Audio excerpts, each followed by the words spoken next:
धर्म बुद्धि के जागृत होने पर फतेह सिंह, जोरावर सिंह जैसे छोटे छोटे बालक दीवार में जीवित चुने जाना हंसी खुशी स्वीकार कर सकते हैं। चोटी ना कटने देने के बदले बोटी बोटी कटवाने को प्रसन्नतापूर्वक तैयार होते हैं। स्वतंत्रता संग्राम के सैनिक बनकर असंख्य व्यक्ति सब प्रकार की बर्बादी सहन करते हैं और फांसी पर गीता की पुस्तकें छाती से चिपकाते हुए चढ़ने चले जाते हैं। राम की सेना में रीछ बंदर जैसे दुर्बल प्राणी अपने प्राणों की आहुति देने के लिए सम्मिलित होते हैं। एक छोटी सी गिलहरी तक अपने बालों में घुरी भर भर कर उसे समुद्र में झाड़ देने का अनवरत श्रम करके समुद्र को उथला करके राम की सेना का मार्ग प्रशस्त करती है। धर्म बुद्धि से दुर्बल व्यक्तियों में भी हजार हाथी का बल आ जाता है, पर स्वार्थी बुद्धि तो सेनापतियों को भी कायर बना देती है। द्रौपदी को भरी सभा में नग्न किए जाने समय भीष्म और द्रोणों जैसे योद्धा नपुंसक बैठे रहे। उनके मुख से एक शब्द भी विरोध का ना निकला। थोड़े से मुट्ठी भर विदेशी आक्रमणकारी भारत में आए थे, पर उनका संगठित मुकाबला करने के लिए यहाँ के शासक तैयार ना हुए और पद दलित होते चले गए। झांसी की रानी लक्ष्मीबाई सहायता और आश्रय प्राप्त करने के लिए समर्थ राजाओं के पास जाती थी, पर अंग्रेज के डर से वे उसे साफ इनकार कर देते हैं। कितने ही भारतीय अंग्रेजों और मुसलमानों के नाक के बाल बने और उसे देश की गुलामी को जंजीर से देर तक जकड़े रहने को अपनी स्वार्थ बुद्धि के कारण करने और ना करने योग्य सब कुछ करते रहे। जहां राणा प्रताप और शिवाजी जैसे स्वाभिमानी जीवन भर भारतीय स्वतंत्रता के लिए तिल तिल लड़ते रहे, वहां खुशी खुशी अपनी बहन बेटियों देकर अपने लिए सुविधाएं प्राप्त करने वाले भी कम ना थे।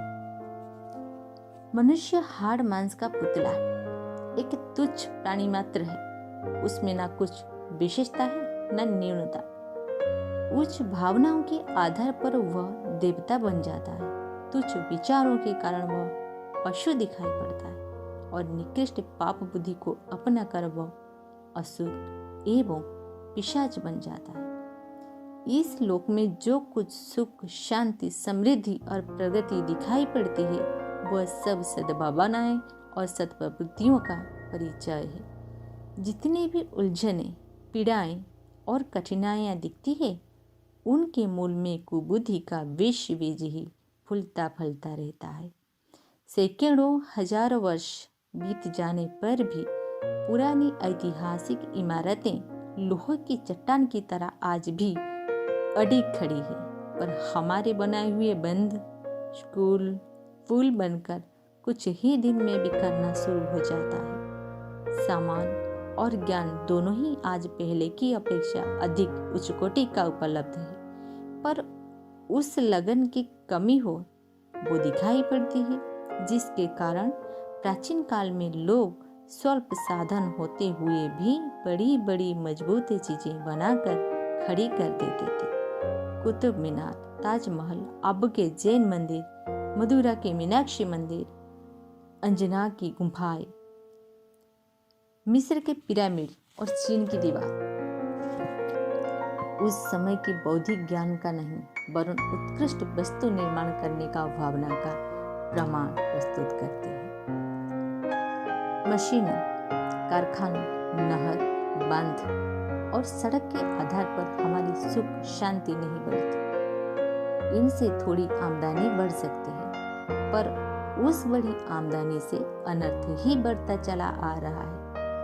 देखा जाता है यह कि कारखाने के मजदूर और दूसरे श्रमिक 40% तक पैसा शराब, तंबाकू, सिनेमा आदि में खर्च कर डालते हैं।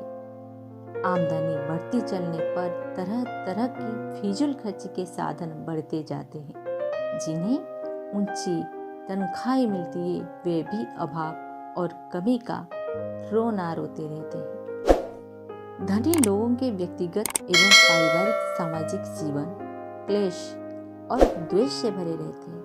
पैसे के साथ साथ दुर्गुण बढ़ने चलने पर वह दौलत और उल्टी विपत्ति का कारण बनती चलती है। इसलिए आर्थिक उन्नति के साथ साथ विवेकशीलता और सत प्रवृत्तियों की अभिवृद्धि भी आवश्यक रहेगी। यदि इस दिशा में उपेक्षा बरती गई तो प्रगति के लिए आर्थिक सुविधा बढ़ाने का जो ये प्रयत्न किए जा रहे हैं वे हमारी समस्याओं के सुलझाना सकने में कदापि भी समर्थ नहीं होगा। जब तक मजदूर ईमानदारी से काम ना करेंगे कोई कारखाना पनप ना सकेगा। जब तक चीजें अच्छी और मजबूत ना बनेगी उसमें किसी खरीदने वाले को लाभ ना मिलेगा। जब तक विक्रेता और व्यापारी मिलावट, कम तुलना, मुनाफाखोरी ना छोड़ेंगे तब तक व्यापार की स्थिति दयनीय ही बनी रहेगी। सरकारी कर्मचारी जब तक अहंकार, रिश्वत, कामचोरी और घोटाला करने की प्रवृत्ति ना छोड़ेंगे तब तक शासन तंत्र का उद्देश्य पूरा न होगा। यह सत प्रवृत्तियां इन वर्गों में अभी उतनी नहीं दिखाई देती जितनी होनी चाहिए। यही कारण यह है कि हमारी प्रगति अवरुद्ध बनी पड़ी है। साधनों की कमी नहीं, आज जितना ज्ञान, धन और श्रम साधन अपने पास मौजूद हैं उनका सदुपयोग ना होने लगे तो सुख सुविधाओं की अनेक गुनी अभिवृद्धि हो सकती है। आत्म कल्याण के लक्ष्य प्रति तो सर्वथा सत प्रवृत्तियों पर ही निर्भर करता है। ईश्वर का साक्षात्कार, स्वर्ग एवं मुक्ति को प्राप्त कर सकना केवल उन्हीं के लिए संभव है जिनके विचार और कार्य उच्च कोटि के, आदर्शवादी एवं परमार्थ भावनाओं से ओतप्रोत है। कुकर्मी और पाप बुद्धियों में डूबे हुए लोग चाहे कितना भी धार्मिक कर्मकांड क्यों ना करते रहे, कितना ही भजन पूजन कर ले, उन्हें ईश्वर के दरबार में प्रवेश न मिल सकेगा। भगवान घट घटभासी है, वे भावनाओं को परखते हैं और हमारी प्रवृत्तियों को भली प्रकार जानते हैं। उन्हें किसी बाह्य उपचार से बहकाया नहीं जा सकता। वे किसी पर तभी कृपा करते हैं जब भावनाएं की उत्कृष्टता को परख लेते हैं। उन्हें भजन से अधिक भाव प्यारा है। भावनाशील व्यक्ति बिना भजन के भी ईश्वर को प्राप्त कर सकता है, पर भावनाहीन व्यक्ति के लिए केवल भजन के बल पर लक्ष्य प्राप्ति संभव नहीं हो सकती। लौकिक और पारलौकिक, भौतिक और आत्मिक कल्याण के लिए उत्कृष्ट भावनाओं को अभिवृद्धि नित्यांत आवश्यक रहता है। प्राचीन काल में जब भी अनर्थ के अवसर आते थे तब उनका कारण मनुष्य की स्वार्थपरता एवं पाप वृद्धि ही रही है, और जब भी सुख शांति का आनंदमय वातावरण रहा है तब उसके पीछे सद्भावनाओं का बाहुल्य ही मूल कारण रहा है। आज भी हमारे लिए वही मार्ग शेष है।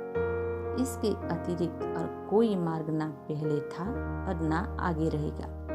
सभ्य समाज की स्थिति जब जब रही तब धर्म बुद्धि की ही प्रधानता रही है। हमें वर्तमान दुर्दशा से ऊंचे उठने के लिए जनमानस से गहराई तक धर्म बुद्धि की स्थापना करनी होगी। इसी आधार पर विश्वव्यापी सुख शांति का वातावरण बन सकना संभव होगा।